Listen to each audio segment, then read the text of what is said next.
Джон Траволтаны көргөм. Николь Кидман мурун Этихадтын амбассадору болчу. Ой, у вас такая красивая улыбка, депчи. Жанындагы девушкасы жаман көрүп. Стюардесса деген да, жаш болуп жүрүп иштеп жүргөндө жакшы. Турмушка чыгайын эле дейм го дейм. Биз кыргыздар мисалы өзүбүз айтып коебуз, Абу-Даби деле более деле семейных депчи. Дубайдан Кыргызстанга чоң салам. Өтүп кетсе бүттү. Сауди Арабияга жетип каласың деген ушу да. Жакшылыктарда көрүшүп жүрөр элек. Чоң рахмат.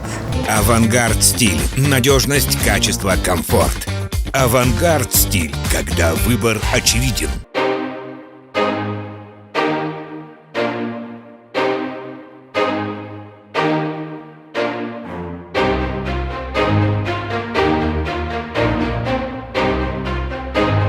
Кыргызстанга салам.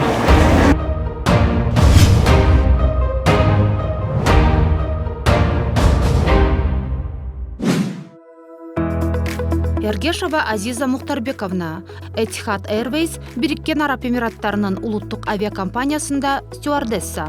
Жалалабад шаарындагы номер 4 мектеп гимназиясынын бүтүрүүчүсү.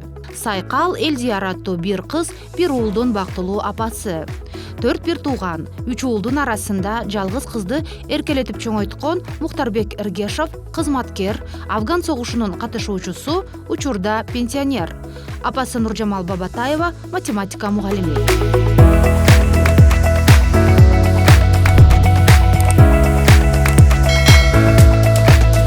Дубайдан Абу-Дабиге чейинки номиналдык аралык 150 километр. Бирок бул көрсөткүчтү олуттуу кабыл албаш керек. Мисалы, бизге автоунаа менен баруу 1,5 сааттай убакытты алды. Ал эми автобус менен барам десек 3 саат 45 мүнөттө $10-15.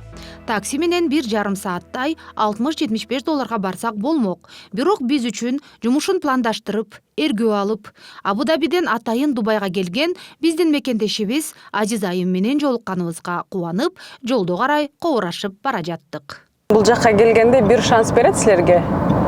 Ошо шансты пользоваться этип тесттен өтсөңөр, праваңарды сразу алсаңар болот. Анан эси өтпөй калсаңар, тагы полностью обучение от начала до конца обучение өтөсүңөр. Анан мен жакшы бир тапшырганда эле өттүм. Жолдо минимальная скорость 60 менен айдасаңар болот, максимальная скорость мисалы азыр могу жолдо 130. Анан эси мисалы ошого 60-тан ылдый айдасаңар, конечно, потому что башка сиздер пробку будете создавать. Эмне кылат? Штраф аласыңар да. Анысы да бар. Жолдон тыныгуу алып, каарманыбыздын иниси жашаган Atlantis Royal мейманканасынын кызматкерлеринин жатаканасы. Биздин элиткаларга окшош шаарчага келип, Кутманга жолуктук. Бир тууган иним, өзү 4 тууган эмес, 4 тууганын эң кичинекейи. 2 иним бар, анан чоң байкем бар. Бул эң кичинекейибиз Кутман. Жаңы ачылган Atlantis Royal'да иштейт, Royal Atlantis. Ушул жерде жашайт. Кайрадан сапар улай бара жатып, бул жерде жолго атайын салык төлөнөрүнө күбө болдук. Абу-Дабиде дарп, ал эми Дубайда салик деп айтылып, биздин учурда 100 дирхам 2380 сомдун тегерегинде төлөндү. Жана айтып берип атпадым сизге салик дарп депчи, мынакей ногу үстүндө көрсүзбү, дарп деп жазылып турат. Налог төлөйсүңөр. Ушул жерде өткөндө, мисалы, машина өткөндө, машинаны регистрация кыласыңар, Tollgate деп жазылып. Специальное приложение бар. Өзүн бул жакта эмнеде эмес, Дубайда эмес, постоянно включенный эмес да, буларда определенный жана час пик деле включать этишет. Ошондо налог төлөйсүңөр берге. Абу-Дабиде жашоо более спокойныраак. Биз кыргыздар мисалы өзүбүз айтып коебуз, Абу-Даби деле более деле семейных депчи. Жашоо спокойный, бир жерден бир жерге жетиш оңой. Дубайда шаар чоң, анан көрдүңөр трафик кандай көп экен, машиналар жол толтура. Анан вечно адамдар бир жака эле шашып жүрүшөт. Биякта спокойно. Хотя по территории Абу-Даби считается самым большим. Территориясы боюнча, то есть Абу-Даби аябай чоң, даже сравнительно Дубайдан да чоң. Но почему-то всем кажется, что Дубай больше. Аңгыча Азиза айым жашаган Абу-Дабинин визиттик картасы болгон. Улуттук көргөзмө борбору жайгашкан аймактагы имараттардын биринде көп кабаттуу Баатирдин 19 кабатына чыгып, даамос тийип, маегибизди уланттык. Бул биздин компаниядан берилген квартира. Ар бир стюард стюардессаларга өзүнчө квартира берет. Бир квартирада 2 адам жашайбыз. Ар бирибиздин өзүбүздүн спальный, ванна, туалетибиз болот. Анан кийин кухня менен залды бөлүшөбүз да. Мен бул жака көчүп келгениме 10 күнчө болду, бирок 10 күн ичинде 2 күн, 3 күн жаттым окшойт. Рейстер менен учуп жүрүп, жаңы эле көчүп бүттүм, буюрса. Анан квартирама соседкам келе элек. Кимди берет билбейм, бизде в основном раньше эмнеге карачу, мисалы бир тилди сүйлөгөн же бир мамлекеттен болгон ошолорго карачу. Азыр көп деле карабай калышты. Потому что биз опытныйбыз да, биз түшүнөбүз да көп нерсеничи. Тамеки чеккен чекпеген квартира. Ооба, тамеки чеккен чекпеген квартиралар бар. Ал мисалы керки авиалинияларда вообще мисалы Катарда тамеки чектирбейт, запрещается тамеки чеккенчи, а бизде жок, бизде боло берет. Единственное, заранее айтып койсоңор, ошо силерге чеккен соседка берет же тамеки чекпеген соседка берет. Мен тамеки чекпейм, мага бир соседка берген экен өзү, анан ал соседкам сигарет чегет экен. Анан мен айттым, мен сигарет чеккенде мен жашай албайм деген үчүн аны албаштырып атышат, уже ал чип кетти, мен башкасы келет буюрса.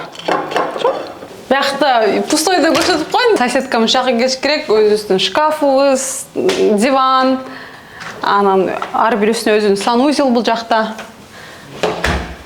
Анан мен комнатам типичная стюардессанын комнатасы деп коюн. Эмне кылат? Ар бир квартирада ушундай занавес болуш керек. Затемненный, потому что биз күндүз уктайбыз, кечинде уктайбыз. Ошого карата обязательно бизге комфортный болуш үчүнчү. Бул биздин рабочий небиз, чемоданыбыз. Бул мисалы бир жакка лейовер деп коебуз, бир жакка башка мамлекетке жатып кала турган болсок, кийим-кийимибизди салып, чекин лагерь деп коет. Бул болсо постоянно көтөрүп жүрүш керек жаныбызга. Разворотка болобу, лейвер болобу, бул beauty bag деп коет. Бул beauty bag'нын ичинде косметика, документтер салып алсак болот. Бул жакта обязательно запасной униформа болуш керек. Ошон үчүн көтөрүп жүрөбүз буну. Бул сумканы биз постоянно көтөрүп жүрөбүз жумушка барганда. Ичинде обязательно книжкабыз бар, ушу менен ар бир самолеттин ичинде текшергенде обязательно запасной униформа көтөрүп жүрүш керекпиз. Это must деп коебуз. Обязательно мисалы юбка запасная, рубашка, кофта, шарф, полностью форма көтөрүп жүрөбүз. Анан мындай эмне деп коет, фартук. Ишке келгенде, тамак сервировать эткенде фартукта каласыз да, астаскачы. Анан кийин обязательно кабинканын ичинде кийген эмнебиз бар? Обувь. Биз обычно аэропортто жүргөндө высокий каблукта жүрөбүз да, самолеттин ичине келгенде чечип алсак болот. Обязательно косметичка, анан обязательно капроновые колготки болуш керек ичинде. Формабыз мисалы суук мамлекетке барып калсак, ушундай эмнебиз бар, плащ. Анын ичинде зацепленный тоже болот, чечип койсо болот.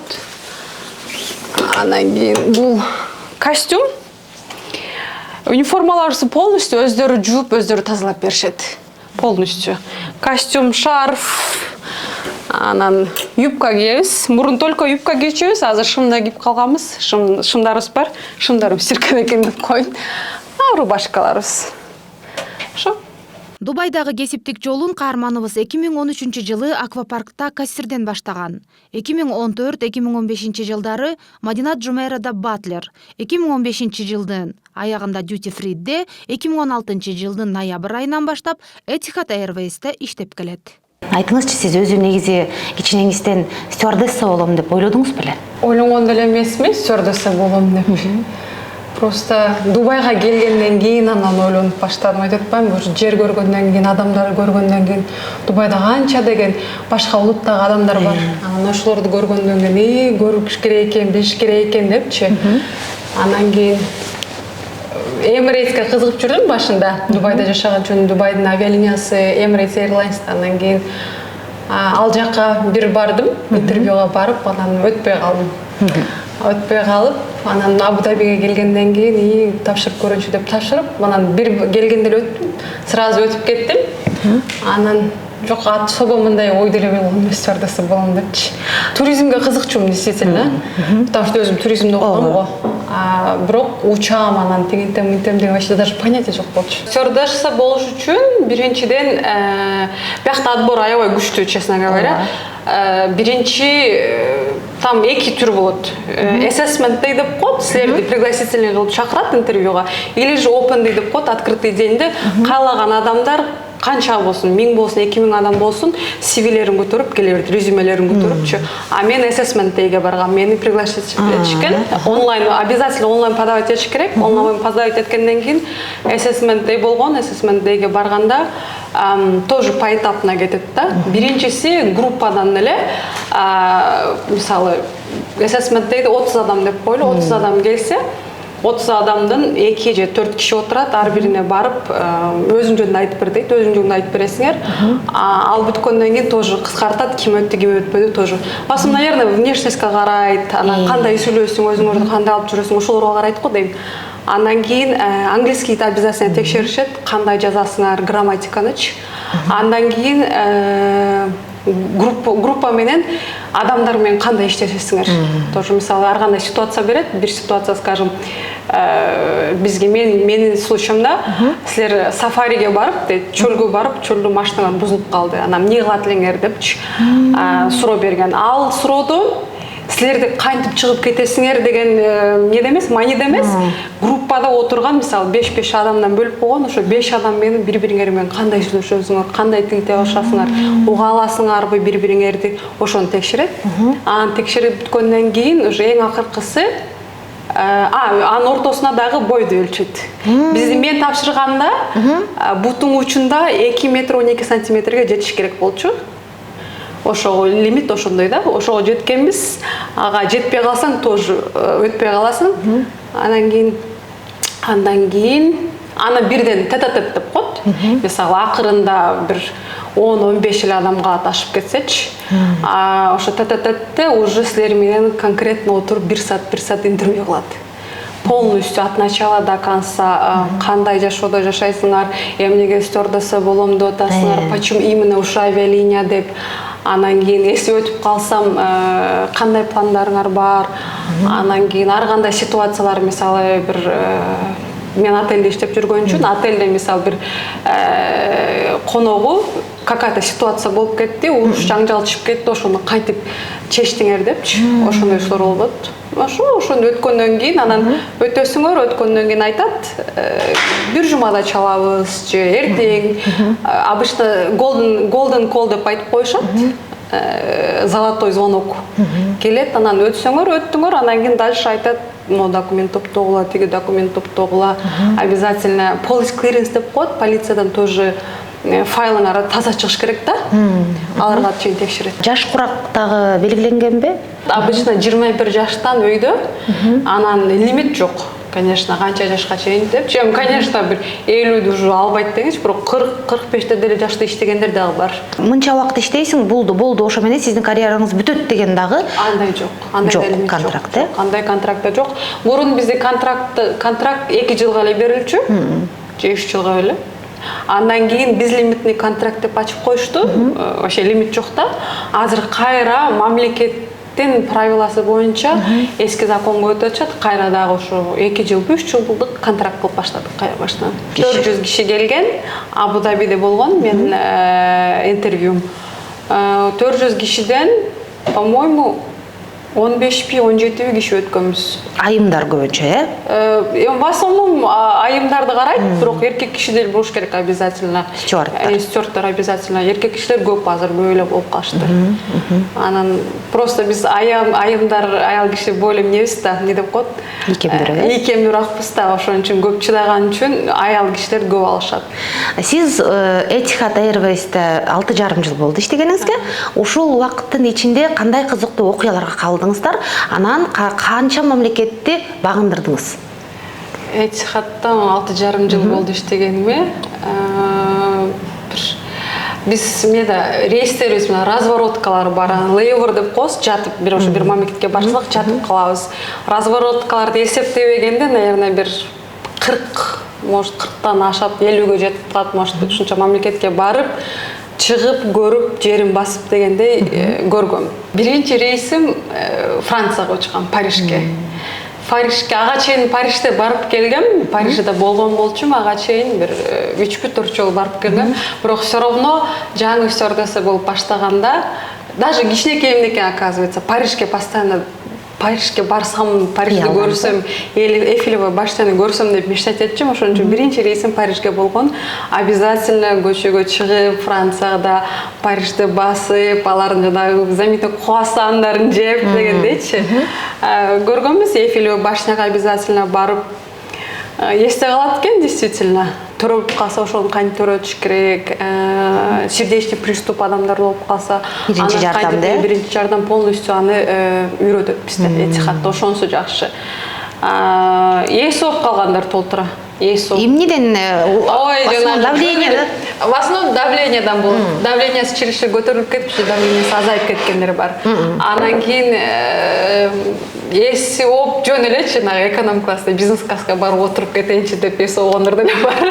Ошондой да болобу? А что, так можно? Сиз ушундай секреттерден айтып коюп турсаңыз кандай? Барып ошентип ойлойт окшойт да. Эси ооп калды деп эле жыгып түшөт, анан биз обязательно кислород менен келебиз да, кислород менен келгенде анан кийин ой мен чарчадым, анан мне я сидеть не могу, мен барып бизнес класска барып жатып турсам болот, тигип турсам болот деген толтура. Анан ошону уруксат бересиңерби? Конечно, жок. Ар бир учкан саатыбызга төлөйт. Учкан сааттын тоже төлөгөн акчасы тоже көбөйөт. Учуп барып аякта конуп калсаңар ошол үчүн төлөйбү? Төлөйт, мисалы биз, скажем, Абу-Дабиден Италияга учтук. Италияга учканда ар жакка учканда ар кандай ценалар болот. Жок, жатып калганыначы, а саат учкан сааты баары эле бирдей. 46-44төн башталат и выше кетет да. А мисалы Европага учуп барсаң, Европада бир күн жатып калсаң, ар бир саатына 16 дирхамдан төлөйт. Азияга учуп калсаң, ар бир жатып калган саатыңа 10 дирхамдан төлөйт. Ушундай разницалар бар. Анан кийин мисалы анча-мынча тоже мамлекеттер бар, 12 дирхамдан төлөш мүмкүн жатып калган саатыначы. Ошондой. Менин кыялым стюардесса болуу. Дүйнөнү көрүү үчүн сонун мүмкүнчүлүктөр болот. Ар кайсы өлкөлөрдүн маданияты, каада салты менен таанышып саякаттайм деген биздин жаштар үчүн Азиз айымдан кеңеш. Биринчи, тил үйрөнүшсүн, обязательно. Азыр английскийди билем деп айтсаң, это уже эч кимди кызыктырбайт.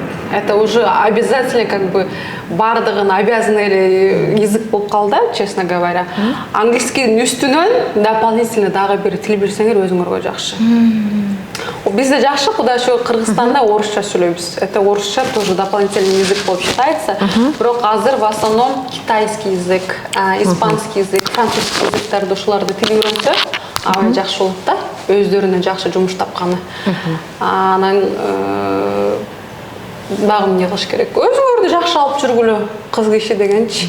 Кыз киши деген өзүнүн мындай кийингенин, боенгонун, эми боенот десе бизде анча-мынчалар монтип боенуп алган тоже болбойт. Естественно, красота тоже ценится до сих пор, честно говоря. Өзүңөрү кантип алып жүрүштү үйрөнүш керек, адамдар менен кантип сүйлөшүштү ошону үйрөнүш керек. Ошондо, потому что интервьюга барганда дагы көрөт да, сен менен мен экөөбүз кандай сүйлөп атабыз. Сен мага өзүң жөнүндө элементарно да, өзүң жөнүндө айтып бере албасаң, это уже минус. Тартынчак болуш керек, чересчур самоуверенно тоже болбош керек. Ошолорго тоже карайт. Анан керк адамдар стюардесса болом деп окуйт экен. Мен окубай эле өткөм. Бизде этихадка келгенде өздөрү 2 ай өздөрү обучать этет, полностью от начала до конца. Самолеттордон баштап, жана биринчи жардам полностью өздөрү окутушат, өздөрү үйрөтүшөт. Потому что, скажем, Кыргызстанда стюардессага окуса, алар не знаю, кайдандай самолетторду окутушат, правильно? Бизде ар бир компания өзүнө ылайыктуу самолеттору бар. Анан именно ошо самолетторго өздөрү окутушат. Иногда көп, мисалы, Катардан келген, же Эмирейтстен келген, же Флайдубайдан келген стюардесслар да келип Этихадка келишет да. Алар келгендер анан аябай жүдөшөт да, самолетторучу адашып. Ошон үчүн көптөр эмнебиз жок го дейм, окуй эле коюш керек го дейм стюардессаны. Убакытыңарды уротуппу? Потому что жок Баары окутат, кайра окутат экен да, туурабы? Кайра окутат. Жок, көбү ошентип, ой, өткөндө да ким бирөө сурап аткан ушинтип, кызым окуйм деп окутпайлы болчу деп. Андан көрө башка профессияга барып окусун, диплом алсын да. Ооба, тил үйрөнсүн андан көрө. Тил үйрөнсүн, башка профессиядан профессия алсын. Стюардесса деген да, жаш болуп жүрүп иштеп жүргөндө жакшы. Анан кийин определенный возрастка келгенде кетесиң сен, правильно? Ошондо эмне кылат? Ооба, туура. Ошон үчүн дополнительный профессия алып, стюардессан чисто жаш маалда тапшырып көргүлө өтсөңөр. Ну, анга көп деле кейиштин кереги жок деп.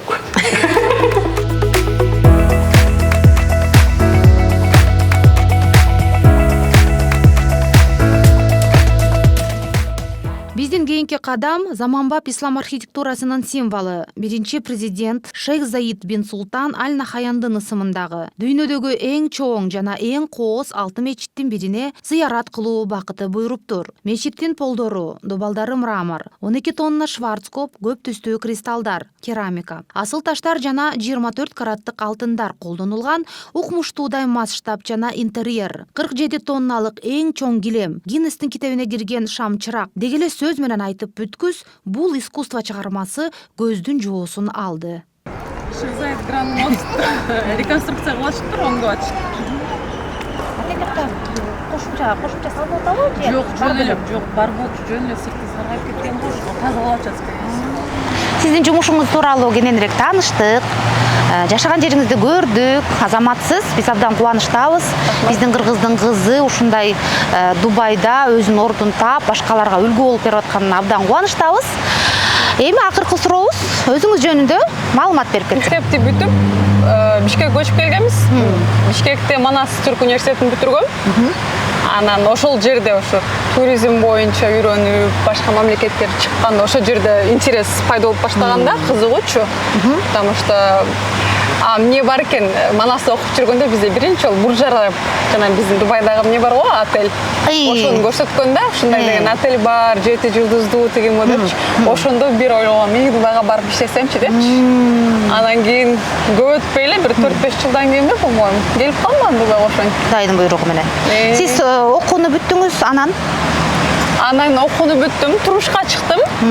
2 балам бар, бир уул, бир кызым бар. Кудай буйруса балдарым чоңоюп калды. Күйөөм, к сожалению, каза болуп калган, уже 11 жыл болду күйөөм каза болуп калганына. Анан күйөөм ошо жылдыгын өткүзүп коюп эле анан Дубайга кеттим, иштейин депчи. кызыңыз канчада, аты ким? Кызым 12-ге чыкты. Кызым аты Сайкал. Чоң энеси койгон атын.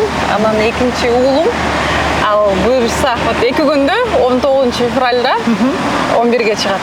Аты Элдияр. Папасынын атын окшоштуруп Элдияр Бактияр деп.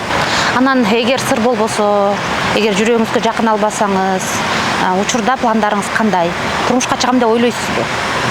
Турмушка чыгайын эле дейм го дейм. Эми жакшы бирөө жолукса, Кудайым буйруп. Чыкмакмын. Пока андай жок. Азыр болбой докмун деп коеюн. Каалоочулар болсо, номерге кайрылыңыздар деп. Астына телефон жазып баштым. Кудайым буруп калса чыгаттымын. Пока жок. Пока жалгыз эле. Кудай шүгүр эле тош. Кыргыз элиме, кыргыз жериме чоң салам. Ошондой эле ата-энеме, кызыма, балама, бир туугандарыма баарына чоң салам. Дубайдан. Буюрса тынччылык болсун, аманчылык болсун. Баардыгыбыз ден соолукта болойлу. Жакшылыктарда көрүшүп жүрөлү. Чоң рахмат.